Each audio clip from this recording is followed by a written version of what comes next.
City builders are usually about micromanaging things like efficient roads, keeping taxes at the right level, and trying to make sure the streets don't overflow with garbage or raw sewage.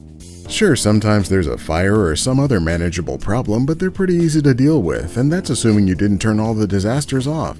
But what if there was a game where the entire experience is the disaster and at every turn things only get more disastrous? Well, then you're going to want to check out Frostpunk.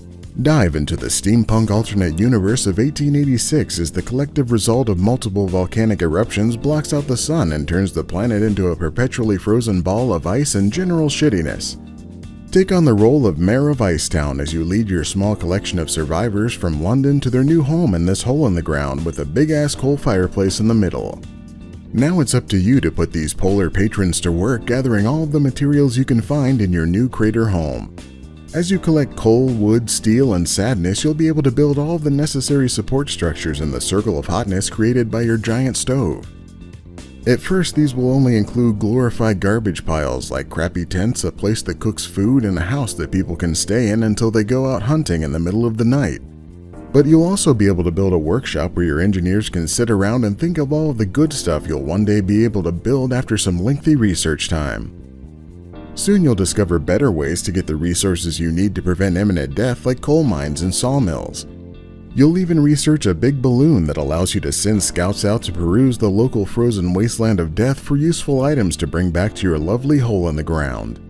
But soon the perpetual winter chill will chill even harder and people huddled together in the ramshackle tents will start having limbs fall off and become horrible meat popsicles.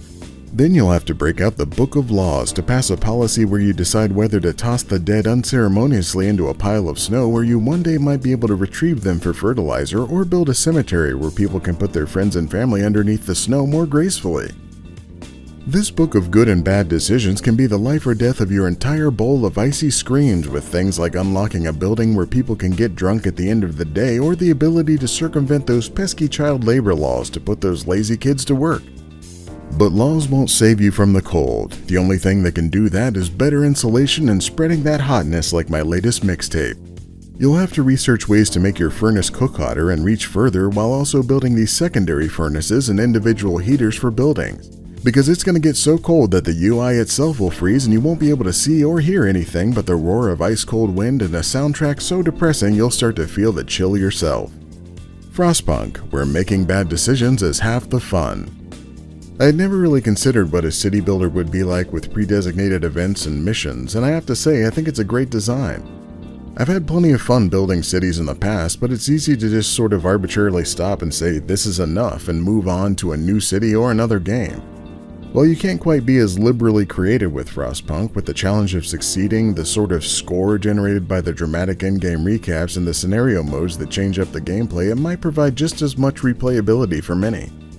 It can be a little frustrating when it seems like the only way you can properly anticipate the curveballs each scenario throws at you is by replaying them after you get kicked to the icy curb though. But I was always ready to jump back in and give it another shot, so for those reasons I'm giving Frostpunk the abbreviated score of good. If you'd like to see more hot takes, warm satire, and tepid commentary about video games, make sure to subscribe and check out my other abbreviated reviews.